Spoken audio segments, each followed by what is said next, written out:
We're all familiar with Bill Gates, as he's often hailed as a genius and one of the most successful people on the planet. But how exactly did he become the richest person in the world? Well, that's a topic that sparks quite a debate. Some say it's all thanks to his relentless hard work and brilliant mind, while others claim he might have borrowed a little too much inspiration from his buddy Gary Kildall. Is he really a genius, or are all his ideas stolen? Let's find out. Bill Gates, once a quiet and introverted boy, found his sanctuary in the pages of books and the intricate world of computer programming. Despite his shy demeanor, his fascination with coding led him to write his first program at the young age of 13.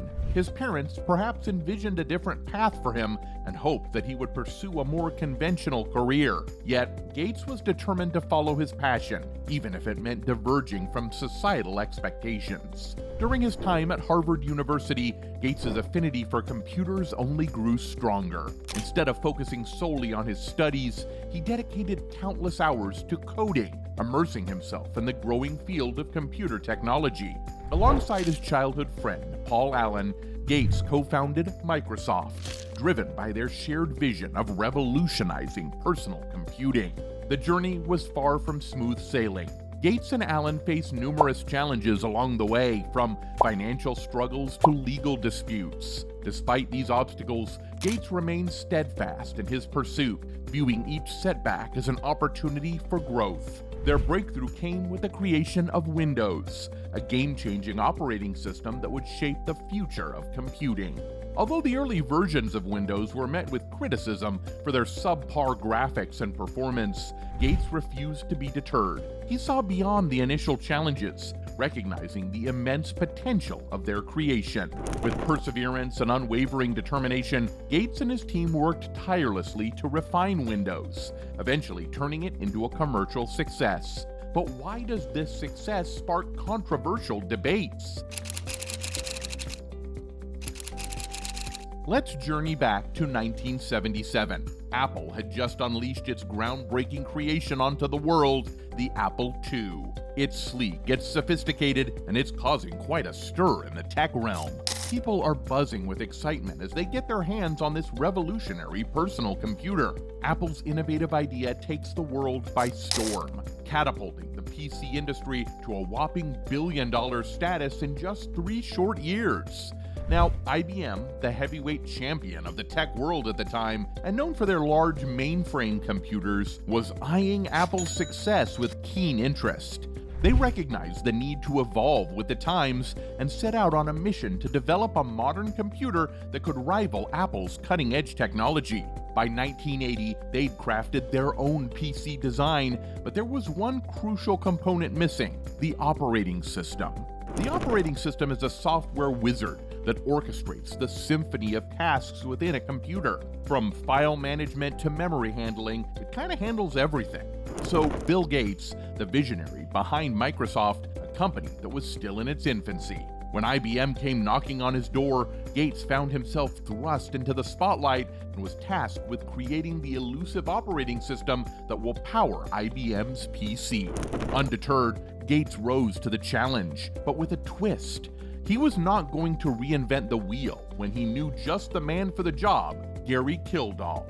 Gates praised Kildall for his work and painted him as a computer genius with unparalleled expertise. And it's not without reason, as Kildall left his mark on the tech landscape by crafting CP/M, the world's first universal operating system.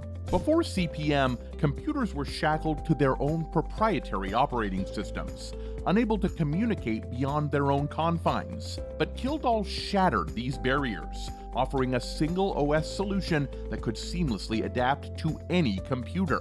It was a game changer, setting the stage for a new era of computing.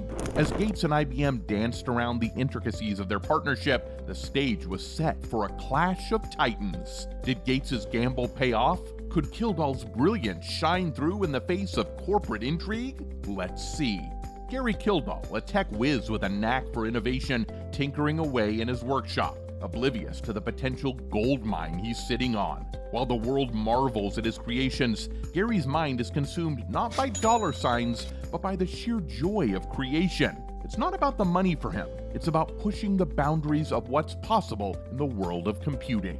Now, Dorothy, Gary's steadfast companion and voice of reason. With a gentle nudge and a sprinkle of persuasion, she convinced Gary to share his gifts with the world. Thus, digital research was born, a beacon of innovation in a sea of tech giants. In no time, Gary finds himself rubbing shoulders with the likes of Bill Gates, his counterpart in the world of computing. But little did Gary know that a storm was brewing on the horizon. As IBM came knocking on his door, Gary was blissfully unaware of the magnitude of the opportunity that stood before him. With a casual warning from Gates about some important guys dropping by, Gary brushed off the encounter as just another business meeting. Meanwhile, fate had other plans. As Gary jets off on one of his adventures, leaving Dorothy to hold down the fort, IBM descends upon their home, eager to strike a deal. But Dorothy, ever the astute businesswoman, refused to sign the deal and rejected their demands for secrecy. Unaccustomed to rejection, the IBM representatives beat a hasty retreat and left behind a trail of frustration in their wake. But their failed attempt doesn't go unnoticed. Back at Microsoft headquarters, Gates seized the opportunity to swoop in and claim the prize for himself. With a shrewd eye for opportunity, Gates wasted no time in leveraging IBM's interests to his advantage. Rather than reinventing the wheel, he opted for a shortcut and acquired an operating system from a small-time player in the tech market. And thus, the stage was set for a game-changing move that would alter the course of computing history. QDOS, or Quick and Dirty Operating System, the brainchild of Seattle Computers, was a crude copy of Gary's CP/M and served as the foundation for Gates's grand vision.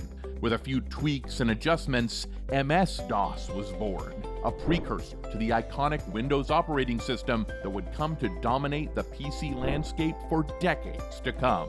As MS-DOS gained traction in the market, Gates emerged as the undisputed king of the tech world. His empire built on the foundation of a clever maneuver and a stroke of luck.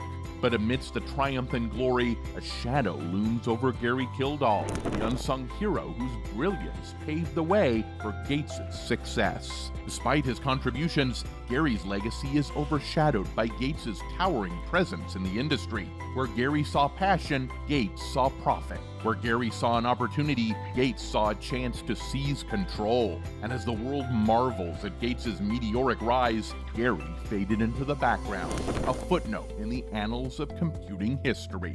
But perhaps in the quiet moments of reflection, we can't help but wonder, what if things had unfolded differently? What if Gary had been at home when IBM came calling? What if Dorothy had signed that non-disclosure agreement? The possibilities are endless, but one thing remains clear. In the ever-evolving world of technology, fortunes can change in the blink of an eye. And sometimes, it's quiet pioneers like Gary Kildall who shape the course of history in ways we can only begin to imagine. The tale takes a turn as IBM, buoyed by Gates' guidance, unveils their inaugural PC in 1981, a groundbreaking moment that sent shockwaves through the tech world. With a staggering 2 million units sold within the first 2 years, IBM swiftly ascended to the throne as the reigning PC manufacturer, usurping Apple from its top dog position. Meanwhile, Gates finds himself riding the wave of success, his coffers swelling with the proceeds from MS-DOS sales to a myriad of eager customers. Yet, amidst the jubilation, a shadow looms over Gary Kildall, who watches from the sidelines as his creation is co-opted by Gates and IBM.